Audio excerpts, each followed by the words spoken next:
देखना होगा, ये समझना होगा ये खालिस्तानी विचारधारा कौन लेके आ रहा है। क्या आज से पहले मैं एक विचारधारा को आपके माध्यम से आपके सभी दर्शकों को बताना चाह रहा हूँ कि हाँ, मैं मानता हूँ अखंड भारत। आपकी नज़र में क्या हिंदू राष्ट्र, क्या भारत हिंदू राष्ट्र है, क्या बनना, घोषणा होना बाकी है, या कैसे बने?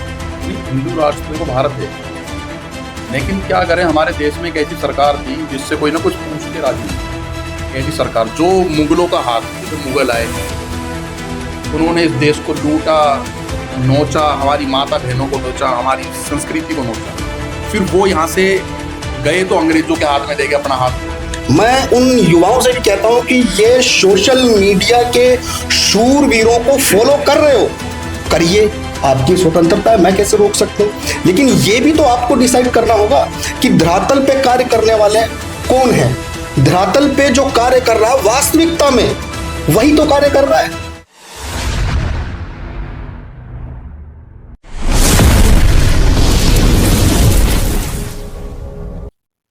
विजय भाई, आपसे एक प्रश्न है। आप गौरक्षा के लिए जाने जाते हैं, हमेशा आंदोलन करते हैं, पहुंचते भी हैं जहाँ भी आपको जो भी स्वयंसेवक हैं, लोग हैं, गौरक्षा दल के जो भी लोग हैं, या किसी संगठन से नहीं, व्यक्तिगत भी अगर उन्हें कभी आवश्यकता पड़ती है आपको फोन करते हैं।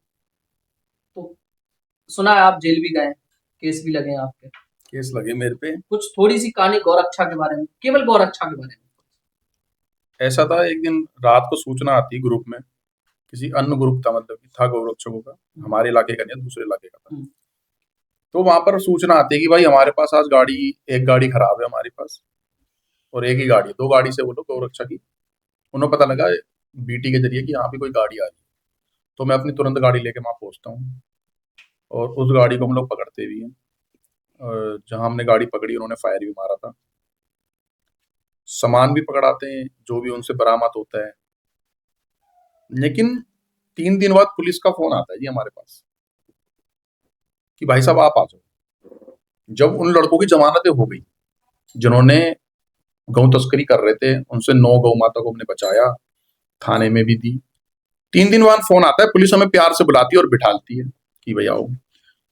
उसका वकील जो एक मस्जिद और मदरसे से ऑपरेट होता है, जमीयत उलमा, क्या है भाई वो, जमीयत उलेमा करके एक इनकी गैंग है, उनके वकील हायर करे हुए, वो इस चीज के लिए दरखास्त देते हैं पदाधिकारी को कि इन्होंने इसको बहुत टॉर्चर करा, इसको मारा, जिसकी पहले से हड्डी टूटी हुई थी, पहले कभी टूटी हुई हड्डी उसकी, उसका मेडिकल लगा करके, और हमारे पे कहीं ऊपर से आदेश करवाने के बाद हमें 4 बंदों को थाने बुलाया जाता है, मां हमें नीचे बिठाया जाता है,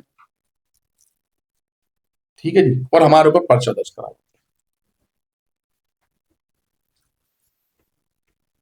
उसके बाद हमारे में ना कुछ एक ऐसी चीज आई कि भाई हम लोग, यार हमने तो कुछ करा ही नहीं है, या तो फिर हमें करना चाहिए कुछ। एक तो हम अपनी माँ, हमारे जिसमें कितने हजार देवी देवता हमारे पास होते हैं, जिसमें हम उस गौ माता को बचा रहे हैं, क्योंकि हम लोग बचपन से 5-4 साल की उम्र से उसे गौ माता को 1-2 रोटी खिलाते आ रहे हैं, उसकी रक्षा सुरक्षा कर रहे हैं भाई। तो उसके लिए हमारे ऊपर मुकदमे लग रहे हैं, उसके लिए जिद्दोजहद करने लग रही है, तो हम अपनी बहन की कैसे सुरक्षा कर पाएंगे, अपने परिवार की रक्षा सुरक्षा कैसे कर पाएंगे, अपने देश की रक्षा सुरक्षा कैसे कर पाएंगे, अगर इस तरीके से भाई उधर से हमारा मनोबल कमजोर नहीं हुआ।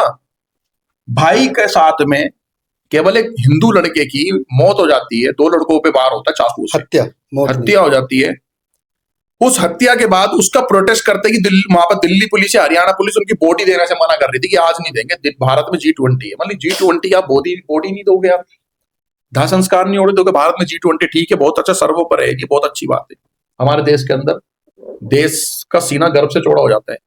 उसके लिए थोड़ा सा प्रोटेस्ट कर रहे थे। 3rd डिग्री होगी भाई साहब, हमारी 3rd डिग्री, पत्रकारों की 3rd डिग्री होगी भाई साहब। 2.5 घंटे तक फरीदाबाद के सराय थाने में मारा गया, और ऐसे बंदों को मारा गया जो गांजा, बीड़ी, चरस, गांजा, ड्रग्स, हीरोइन कुछ भी नहीं बेच रहे, किसी की बहन बेटी को नहीं छेड़ रहे, केवल समाज का काम करते हैं। ऐसे व्यक्तियों को 3rd डिग्री होती है, वहां से और हमारा मनोबल तगड़ा हो। अब तो हम लोगों को यह बता रहे हैं कि जो हम कार्य कर रहे हैं वो अपने लिए नहीं कर रहे, हम लोग आप समाज के लिए कर रहे हो। जो हम लोगों को आप सुनते हो, हम लोगों को देखते हो, भाई यकीन करना, मर्यादा पुरुषोत्तम श्री राम जी की कसम खा रहे हैं भाई साहब, गौ माता की कसम खा रहे, अपनी माँ की कसम खा रहे, वैष्णो माता की कसम खा रहे, किसी से 1 रुपया चंदा नहीं लेते हम लोग। जो कमाते हैं उसका 25% धर्म के कार्य में लगा देते हैं। आज हम कहीं से चल कर के आए, भाई साहब के यहाँ पर आकर के बोल रहे हैं ना इनके चैनल पे, तो भाई वो पैदल नहीं आए, हम लोग की गाड़ी से आए, क्योंकि गाड़ी में आने में खर्चा भी होता है, जाने में भी खर्चा होगा, 500 आने में तो 500 जाने में, तो ये 25% बता रहा हूं मैं। कई बार धरातल पे पैसों की जरूरत पड़ती है, नहीं हो पाते, समाज नहीं देता, समाज देता है एलवी जैसे यादव को लाइव जो चिल्ली प्लेट और मोमोस और क्लब डिस्को बार में एंजॉय कर रहे हैं, जो ड्रग्स हीरोइन खुले ऐश कर रहे हैं, उनको देता समाज पैसा, और हमें तुम्हारे पैसे की जरूरत नहीं है। मैं तुम्हें यह बताने के लिए आया हूं, सुन लो भाई, अगर तुम आज नहीं जागे ना, अगर ऐसे एलवी जैसे चाटुकार और 2-4 और जो है वो बड़े बड़े जो तुम देखते हो कि उसने ऐसे फोन निकाला, हमारा तो यूं ही निकलता है और यूं लग जाता है, उसका तो यूं करके लग रहा है, तुम उसे अपना आइडियल मान रहे हो। गलत रॉन्ग नंबर मत लगाओ। आपको मैं एक चीज बताना चाहता हूं, अगर आप लोग नहीं जागे ना, तो आज जो आप कहते हो ना कि जय खाटू महाराज की जय, और जय बालाजी, और जय सालासर महाराज जी, और जय हो राधे राधे बाके बिहारी जी की जय, दिल्ली एनसीआर से 50 साल के बाद तुम्हारी गाड़ी जो जाएगी ना, वो जाएगी तो सही तुम्हारी गाड़ी वहां पर, उस गाड़ी में तुम्हारी फैमिली नहीं होगी। पता क्यों नहीं होगी? क्योंकि पत्थर बहुत पड़ेंगे वहां पर जाने में। जैसे आज भारत के अंदर ही छोड़ो, दिल्ली एनसीआर के अंदर शोभा यात्राओं में पत्थर पड़ रहे। आप जो केदारनाथ, बद्रीनाथ, गंगोत्री, यमुनोत्री और जो हरिद्वार और ऋषिकेश जा रहे हो ना, जो एंजॉय करने जा रहे हो, जहां से कुछ सीख कर कहीं नहीं आ रहे, बहुत पत्थर पड़ेंगे। अगर परिवार लेकर के जाओ, मैं एडवाइस दे देता हूं आपको, जैसे कश्मीर में देखते हो ना, पुलिस की गाड़ियों पे जाली लगी होती है, लोहे का जाल, शीशा नहीं फूटेगा उससे, वो लगा के जाना अपने परिवार, अगर सही सलामत ले जाना है आपको। आज जो आप केदारनाथ इन सब जगहों पे जाओगे वो, और जब आप यहाँ बहुत दूर दूर जाते हैं लोग बाग, त्रुंबकेश्वर, महाकालेश्वर, उम्बकालेश्वर, सोमनाथ घूमने जा रहे हैं, शनि सिंगनापुर जा रहे हैं, भाई नहीं जा पाओगे, जाग जाओ। ये लोग फ्रेम के जरिए से एक प्रोपेगेंडा बना के काम कर रहे हैं, इनके पीछे बहुत बड़ी टीम काम करती है। इस शुक्रवार के जो लोग नमाज पढ़ते हैं, वो अगली शुक्रवार को दूसरे वाले पहुंचते हैं, उसके शुक्रवार वाले अगली दूसरी बार को पहुंचते हैं, सारी चीजों की कमियां ला करके रखते हैं। और आपके अगल बगल में जो इतने बड़े बड़े माइक लगा करके ये जो 5 टाइम नमाज करते हैं, उसमें हेट स्पीच बोली जाती है कि अल्लाह के सिवा कोई नहीं धरती पे मानने नहीं, मतलब कोई पूछने लायक है ही नहीं।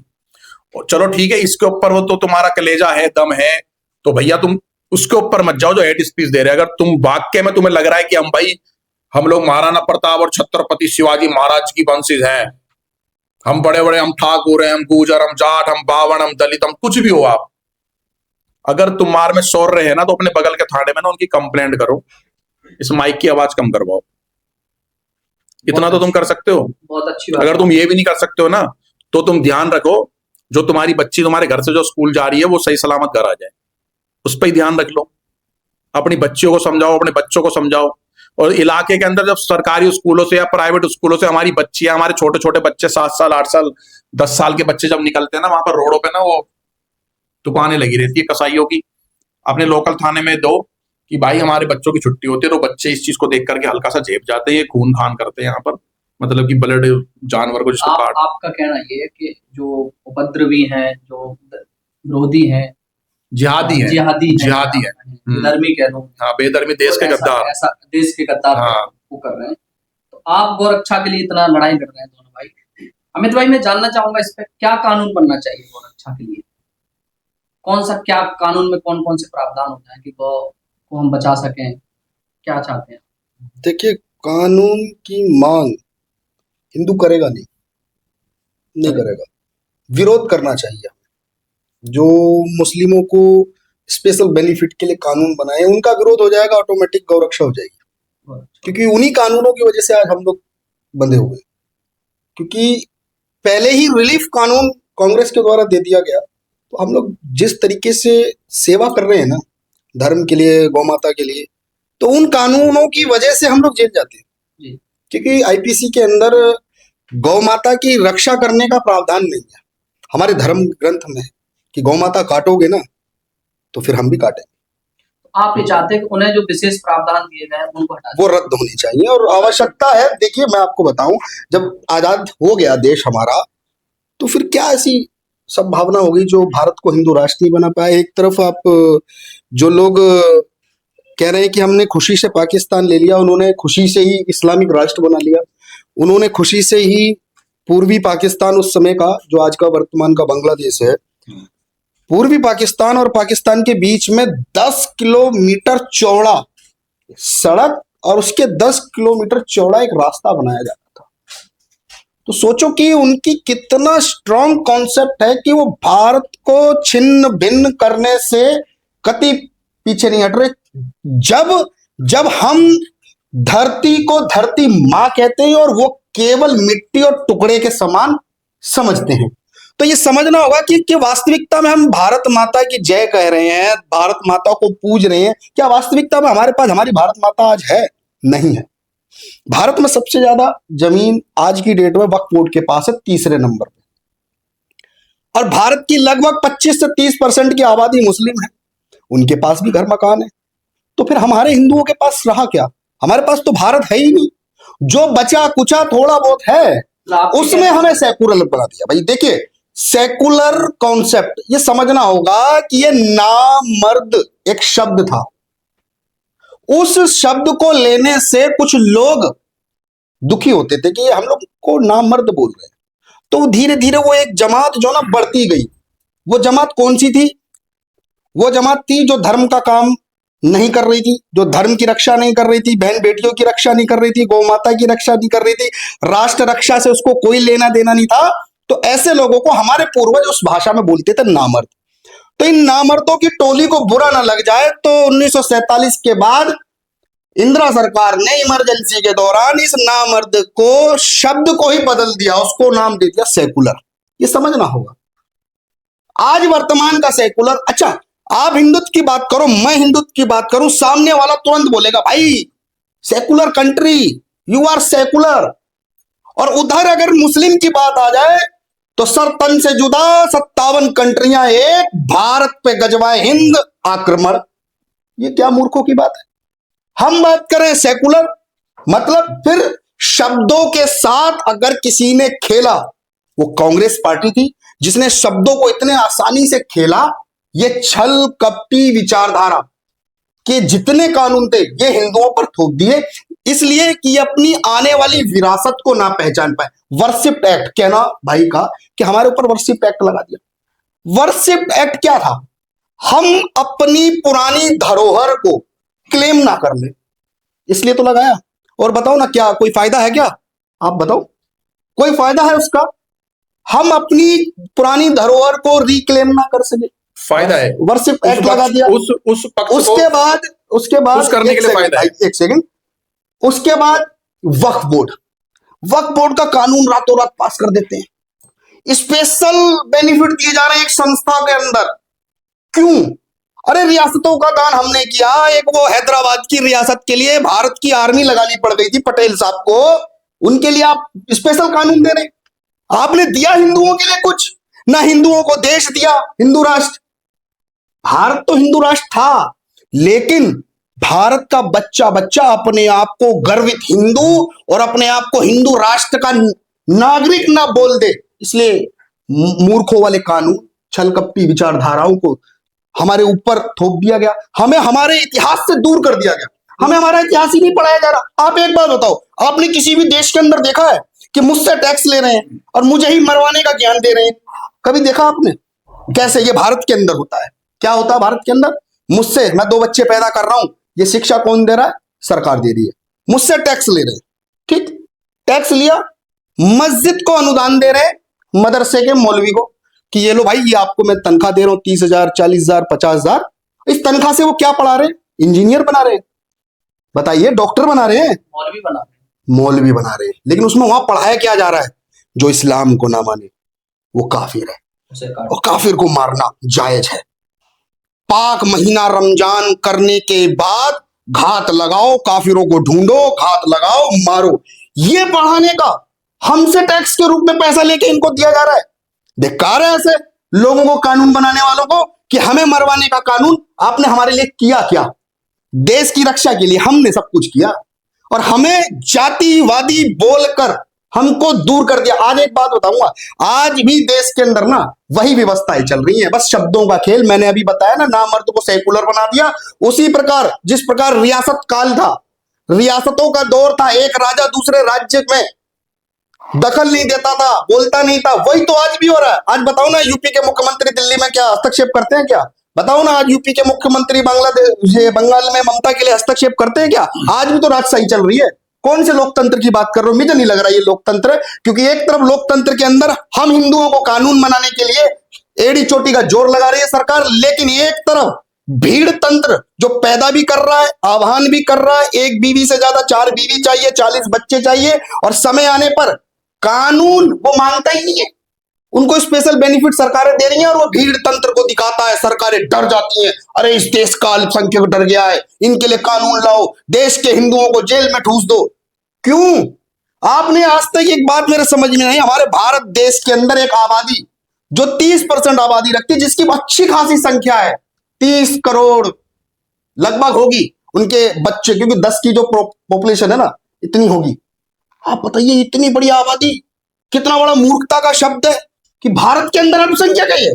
तो फिर अल्पसंख्यक किसको कहा जाएगा? आप बताइए ना। भारत की सबसे बड़ी दूसरी आबादी मुस्लिम हमारे देश के अंदर है, ये अल्पसंख्यक कैसे हो सकते हैं?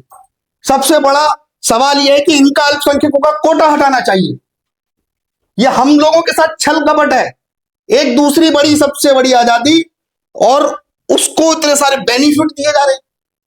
ये तो हमारी आने वाली पीढ़ी का सर्वनाश कांग्रेस ने किया है और वही जगाने का हम कार्य कर रहे हैं। हमें फर्क नहीं पड़ता कौन क्या कह रहा है कि जो राम को लाए हैं हम उनको लाएंगे। हम कह रहे हैं जो सनातन धर्म के लिए आड़ी होकर लड़ेगा हम उसी को लाएंगे, उसी को लाएंगे। चलिए, समय को ध्यान में रखते हुए कुछ 2-3 प्रश्न। एक विजय भाई आपसे कि वर्तमान सरकार आपको लग रहा है कि अच्छा काम कर रही है सनातन के लिए। अभी एक नया कानून है, संक्षेप में थोड़ा थोड़ा क्योंकि समय का भी ध्यान रखना है, सीए कानून जो आया है, लागू किया सरकार ने, तो क्या आप उसके बारे में क्या कहना चाहते हैं? नहीं, बहुत अच्छा कानून है और इसके लिए पहले से ही चीजें आवाज उठती थी। अच्छा है, मैं फेवर में हूँ सरकार के, अच्छा काम कर रही है। मैं कह रहा हूँ इससे भी अच्छी सरकार है, इससे भी अच्छी सरकार। मतलब कि जो 3 महीने में काम कर रही है ना, कोई 3 दिन में ऐसे ऐसे कानून लाए, धड़ाधड़ 1 महीने में 50-100 लिया है, और अच्छी सरकार आ जाए। और अच्छी सरकार हाँ है। जी, ये सरकार कौन लाएगा? सनातनी लाएंगे, सनातन लाएंगे। 110 करोड़ मतलब हम इन पे सनातनी। जो हमने सरकार बनाई इस पे दबाव डालें कि और अच्छे से काम करो, और अच्छे से काम करो, नहीं तो और तगड़ी सरकार आनी चाहिए। और मतलब और में क्या चाहते हैं? आ जाएगी ये वाली सरकार, आ जाएगी जिस दिन। मतलब आप चाहते हैं कि हिंदू राष्ट्र वाली कल्पना वाले सनातनी स्वयंसेवक जो अपने आप, बिल्कुल ही, जो इस देश में सनातनी, जो इस भारत में रहेगा, जो इस भारत माता का होगा, वो अन्न खाएगा। अगर वो अपने आप को भारतीय नहीं मानेगा ना, तो उसको बाहर भेजने वाला कानून आना चाहिए तुरंत ही। नहीं, आप तो भेजने वाली बात कर रहे हैं, फिर आप हिंदू राष्ट्र की बात करते हो, फिर आप अखंड भारत की राष्ट्र की बात करते हो, तो अखंड भारत तो अफगानिस्तान तक है, तो जो जो मुल्ला रह रहे हैं उनका क्या करोगे? तो ये दर्द होगा ना, जब आपके 100 गज की जमीन से आपको हटाया जाएगा ना, तो आपको जो आप बोलोगे ना, आपके तो 100 गज के घर से आपको निकाला जाएगा, या 50 गज के या 50 किले से निकाला जाएगा, तो आप जैसा देश चाहेगा ना, जैसा भारत चाहेगा, तो आप सब मानने के लिए तैयार होगे। लो भैया, ये गलती से, ये देखो, ये गलती से हो गया था कुछ समय पहले, वो तलवार के सामने, लो हम तो भैया बस। मतलब आप चाहते हैं कि जब हम मजबूती में आ जाएंगे तो जिन्होंने तलवार की दल पे जो सलवार पहन रखी थी वो वापस वो वापसी आएंगे, और उन्होंने परिवर्तन बिल्कुल हुआ है हृदय परिवर्तन। हमारे फरीदाबाद के अंदर, देखो मैं अपने इलाके की बता देता हूँ, फरीदाबाद के अंदर हम अक्षत बांट रहे थे, एक माता जी की आंखों में आंसू आ गए, वो पूरा घर ना सनातनी बन गया भाई साहब। उन्होंने अपने बच्चों को मस्जिद में जाना से बंद कर दिया कि मेरे बच्चे मस्जिद नहीं जाएंगे। अब उन्होंने सरकारी स्कूल में, आंटी का भी काम नहीं हुआ है, अभी हम ही करवा रहे हैं, और आंटी के सरकारी स्कूल के में बच्चों का एडमिशन भी करवाना है, 3री-4थी में जाएंगे शायद, रिक्वेस्ट करने के बाद। तो मेरे को बहुत अच्छा लगा कि हम किसी परिवार के, उनकी एक तो वो आंखें खुली और उन्हें पता लगा कि क्या है। बहुत। दूसरा, एक आपने पद यात्रा की, मुझे जानकारी मिली, जब आप आ रहे तो मैंने आपके बारे में जानकारी ली, आपने दिल्ली से लेके अयोध्या तक पद यात्रा की, तो थोड़ा सा संक्षेप में उस पद यात्रा के बारे में बताएं। संक्षेप में क्या, मैं आपको कुछ जानकारी देता हूं कि आज से 5 वर्ष पूर्व मैं अयोध्या धाम गया था, प्रभु श्री राम जी के दर्शन कर रहे, रामलला जी के। तो वो उस समय का मेरा पहला दर्शन था, क्योंकि उससे पहले तो दर्शन की भी परमिशन नहीं थी, इतना माहौल वहां का खराब था। 5 वर्ष पहले गया, मैंने टेंट में अपने रामलला को दर्शन करने के लिए जब नजर उठाई, मुझे रामलला दिखे ही नहीं, वहां नहीं दिखे, मुझे सिर्फ टेंट दिख रहा था और टेंट की परिस्थिति, और परिस्थिति के अंदर मैं ये सोच रहा था खड़ा होके कि यार मैं भी तो नहीं रह सकता ऐसी परिस्थिति में। मेरे देश के राजा, राम राजा देश के राजा हैं, जिनका इंच इंच सब कुछ उन्हीं का है, और उनको आज वही बात है ना, आजादी के बाद देश के अंदर सबसे बड़ा मैं कहूँ सौभाग्य मेरे लिए था, लेकिन हमारे लिए दुर्भाग्य सबसे बड़ा था कि देश के अंदर राम जी को हमने 70-75 साल टेंट के अंदर स्वयं बिठाया। क्यों? ये हिंदुओं की नपुंसकता है, ये सेकुलर हिंदू जो है। तो आपने जो पद यात्रा की तो कठिन तो होगी क्या? हाँ, कठिन थी। मैं इसमें एक छोटे से शब्दों में वाणी को विराम देता हूँ। मैंने संकल्प लिया था उसी समय अयोध्या में कि मैं दोबारा नहीं आऊंगा जब तक ये टेंट रहेगा। तो खुशी मिली, राम मंदिर का निर्माण शुरू हुआ, एक अंदर विचार था, सब कुछ था। संकल्प उठाया था कि जहां भी हूंगा, जिस जगह पे होऊंगा, वहीं से पैदल जाऊंगा अयोध्या, दर्शन करूंगा राम जी के, क्योंकि भव्य निर्माण अब हो रहा है। तो रास्ते में शुरुआत करी, बहुत से साथी थे जिन्होंने हाथ की भी किया, साथ चलने का निर्णय भी लिया, संकल्प लिया। तो मैंने एक बात देखा कि मेरा साथ सबने छोड़ा, लेकिन मेरे प्रभु श्री राम ने और हनुमान जी ने नहीं छोड़ा। माता जानकी ने पूरे रास्ते मुझे भोजन की व्यवस्था करवाई। पग पग पहला पहला कदम करके हम लोग चलना शुरू हुए, और पहले दिन ऑटोमेटिक एक ऐसा व्यक्ति हमारे पास आता है जो हमें रुकने से लेके, भोजन से लेके सारी व्यवस्था करता है। इसी यात्रा के दौरान 700 किलोमीटर 12 दिन में हमने अब तक भारत के अंदर ना, अगर कैलकुलेशन किया जाए, बहुत सारे हमारे राम भगत पैदल गए थे, लेकिन पूरे भारत के अंदर सबसे तेज 12 दिन के अंदर अगर कोई दिल्ली से 700 किलोमीटर कवर किया था, वो हम ही थे, जो लोग तेजी से पहुंचे थे, क्योंकि हम लोग नॉन स्टॉप रात दिन चल रहे थे। अब हमने ये देखा कि हमारा साथ तो सबने छोड़ दिया, लेकिन हमारे प्रभु श्री राम हनुमान के साथ नहीं छोड़ते थे। जब जब हमें जल की आवश्यकता पड़ती थी, आप सोच नहीं सकते, कोई एक गाड़ी आती थी, रुकती थी, बिस्लरी की बोतल निकालती थी, हमें पानी देती थी। हम चले जा रहे हैं पूरे रास्ते में, कहीं रुकने की व्यवस्था नहीं है, कुछ नहीं है, लेकिन एक गाड़ी आ रही है, भोजन की व्यवस्था करा रही है। यह सौभाग्य था कि वो अपने बच्चों का ध्यान रख रहे हैं। और जब मैं अयोध्या पहुंचा, मैंने अयोध्या में केवल उन बलिदानी कार सेवकों को उन लोगों के रूप में देखा, और ये मैं खुद महसूस कर रहा हूं, क्योंकि जब मैं दृष्टि चारों तरफ घुमा रहा था ना, मुझे वहां कोई भी नहीं दिख रहा था, मुझे सिर्फ कार सेवक दिख रहे थे जो बलिदान हो गए थे पूरी अयोध्या के अंदर। और प्रभु श्री राम जी का ही वो आह्वान था, उन्होंने देश के कोने कोने से हर उस कार सेवक को बुलाया जो उस भूमि पर बलिदान हुआ, चाहे वो किसी भी रूप में कहीं भी जन्म हुआ, क्योंकि हमारे यहाँ सनातन में पुनः जन्म होता है। और मैं भी अपने आप को वही समझता हूं कि उन्हीं के आदेश पर कभी हो सकता है अगर दिया हो कोई योगदान, तो उन्होंने खुद बुलाया है उसका प्रसाद देने के लिए। मैंने देखा भी, आपके वीडियो देखा तो आपके पैरों में छाले भी पड़ गए, काफी लंबी यात्रा थी। तो एक अंतिम प्रश्न विजय भाई आपसे, आज की डेट में बड़ा सोशल मीडिया पे इस बात पर डिबेट की जाती है। हम चाहते हैं कि लोग कानून की मांग करते हैं कि रेप बंद हो जाए, कानून बन जाए, गौहत्या बंद हो जाएगी, कानून बन जाए, छेड़छाड़ बंद हो जाएगी, कानून। तो कानून से सारी चीजें परिवर्तन हो सकती हैं, संस्कार से हो सकती है। तो ये संस्कार वर्तमान पीढ़ी में जो गायब होगा, उसके बारे में आप संक्षेप में रखें, क्योंकि हमारे पास समय भी थोड़ा कम है। तो क्या चाहते, कैसे संस्कार जो संस्कार एक्चुअल में क्या ना, जो हमारे बड़े पूर्वज थे, हमारे बूढ़े थे ना भाई, वो हमें कुछ बता के नहीं गए। और फिर जो हमारे धर्म के ठेकेदार, देखो भाई साहब, मैं कटास भी कर देता हूँ सनातनियों के ऊपर कि मुस्लिमों को लगता है भाई ये तो बस मुस्लिम करता है। भाई सुन लो भाई, जो हमारे धर्म गुरु बैठे हुए हैं, जो मंदिरों में बैठे हुए हैं, हम रोज ही मंदिर जाता हूँ मैं, जरूरी नहीं कि अपनी कॉलोनी के मंदिर में जाऊँ, कहीं पे भी चले जाता हूँ।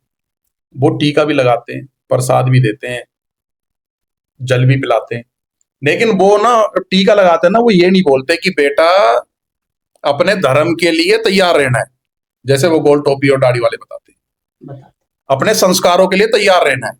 वो बस उन्होंने पेट बड़े कर लिए हैं। 2-4 धर्मगुरु धरातल पे उतरे, अब होड़ सी होगी धर्मगुरुओं में कि भाई हम भी धरातल पे उतरेंगे। जैसे हम देख रहे देवकी नंदन ठाकुर जी भी, अच्छा ठीक है, लोगों को जागरूक करने के लिए बोल रहे, माता बहनों को जागरूक करने बोले। हमारे यहाँ पर जागरण की प्रथा चले आ रही है, उस जागरणों के अंदर हम अपने आराध्यों को किस तरीके से आप प्रेजेंट कर रहे हैं। ठीक है, भोले शंकर जी आते हैं, उनको वो चिलम विलम बना रहे हैं, क्या हमारी माता रानी आ रही है, कोई आ रहा है, कैसे नचा रहे हैं उसको, काली माता को नचा रहे 50-50 सब चीजें करके। चीज ये गलत है। अगर चलो आप कर भी रहे हो ना, उस मंच से आप कर क्या रहे हो? आपने माता मैया रानी को आपने भेंट सुनाए, सबको भेंट सुनाए मैया रानी के, सबको आपने अपने सामने बैठे हुए 500 के आदमियों की भीड़ को, और आपने क्या करा, शक्कर पारे और बूंदी खिलाई और चाय पिलाई और आपने भंडारा खिलाया और बेच दिया। आपने उन्हें बताया कि वर्तमान में दिल्ली एनसीआर के अगल बगल में ही शास्त्री पार्क, करावल नगर, मौजपुर में क्या हो रहा है बताया आपने, रोहिणी में क्या हो रहा है बताया आपने, जहांगीरपुरी पे शोभा यात्रा में पथराव हो रहा है बताया आपने, राजस्थान के अंदर वो करौली माता मंदिर के वहां पर पथराव हो रहा, आपने बताया। मेवात के अंदर आपको यात्रा नहीं करने दी, आपने बताया। क्यों नहीं बताया आपने? सारी बात छोड़ दो यार। अभी भाई ने बोली है ना कि टेंट में मुझे राम जी भी नहीं दिखे। मेरे देश का IAS IPS commissioner DCP ACP regular बोलता हूं मैं, सब इंस्पेक्टर मुंशी ये भी एसी में रहते हैं, नेता अभिनेता पार्षद एमएलए मंत्री जितने भी हैं ये भी एसी में रहे। घर एसी में, गाड़ी एसी, ऑफिस भी है। लेकिन मेरे रामलला जो राजा, मेन राजा, देखो कैसा कानून था हमारे देश में, कितना तगड़ा कानून था, वाह भाई वाह। मेरे देश का मेन राजा टेंट में पड़ा रहा है इतने समय। कहां खो गए थे? कौन से सेकुलर शब्द में खो गए थे? तो ये है कि हम लोगों को संस्कार नहीं दिए गए, जब तक चाणक्य नहीं बनेगी, चंद्रगुप्त मौर्य नहीं बनेगी। बिल्कुल। तो हमारे जो धर्म गुरु रहे हैं, जो भी या वर्तमान में, तो आपका यही कहना है कि जो धरातल पे जैसे बागेश्वर धाम है, वो हिंदू राष्ट्र की बात करते हैं, माता बहनों से बताते हैं। आपने देवकीनंद ठाकुर जी के बारे में बताया, और कुछ धर्म गुरु अभी जमीन को उतर आए हैं और वो कहते हैं कि भाई हमें ये चीजें करनी है, हम विरोधी हैं, माता बहनों को देते हैं। उनका कहने का मतलब है लड़ना नहीं है। हाँ, लड़ना नहीं है, अपने आप लड़ने वाले अपने आप निकल जाते हैं। हाँ। अगर यहाँ पर हम 10 बैठे ना, अगर हमारे ऊपर कोई हमला करेगा, हाँ, तो 2-3 ही होंगे जो लड़ने वाले होंगे, जो फैक्ट है। बिल्कुल बिल्कुल बिल्कुल। तो लड़ना नहीं है, नैरेटिव सेट करना है। जैसे फ्रेम बना करके देश को गजवाए हिंद करने का काम कर रहे हैं। गजवाए हिंद का मतलब है देश में गजवाए गलियां हो चुके, गजवाए मोहल्ले हो चुके, गजवाए स्टेट हो चुके भारत के अंदर। समझो इस्लामीकरण, जहां पर हिंदू के घरों पे पर्चे लग रहे, जहां पर 2 थे पहले, आज ये 100 हो गए, और दो हिंदू बचे, उनके घर पे पर्चा लगा हुआ है। 1 करोड़ का मकान 50 लाख रुपए बेचने, वो उसको कहते हैं गजवाए हिंद। मतलब आप कह रहे हैं कि गजवाए हिंद हो चुका है। तो आपने सनातन को लेके अपने व्यक्तिगत विचार की क्या क्या परिवर्तन चाहते हैं आप? अगर ऐसा हो जाए तो हम चाहते हैं कि हिंदू राष्ट्र बन जाएगा, और हिंदू राष्ट्र एक कल्पना है, कल्पना नहीं, ये सत्य है। सत्य है, सत्य वो अभी कल्पना है, वो सत्य और हो जाएगा जब हम अच्छे से काम वो प्रबल हो जाएगा। बहुत अच्छी बात। तो हमारे बीच में 2 भाई हमारे उपस्थित थे, विजय कट्टर हिंदू और अमित राठौर जी, जो हिंदू राष्ट्र नवनिर्माण सेना से। हिंदू राष्ट्र नवनिर्माण सेना का एक ही उद्देश्य है, हम उन युवाओं को चिन्हित करके इस सेना का हिस्सा बना रहे हैं जो धर्म कर्म के लिए निस्वार्थ अपने लिए सब कुछ करने को तैयार हैं। वही हिंदू राष्ट्र नवनिर्माण सेना के आज सदस्य कार्यकर्ता हैं। नॉर्मली फंड पे और चंदे का धंधा ये कुछ नहीं चलता है, कोई चंदा नहीं, कोई धंधा नहीं। जो अपने धर्म से प्रेम करता है वो आके हमसे जुड़े।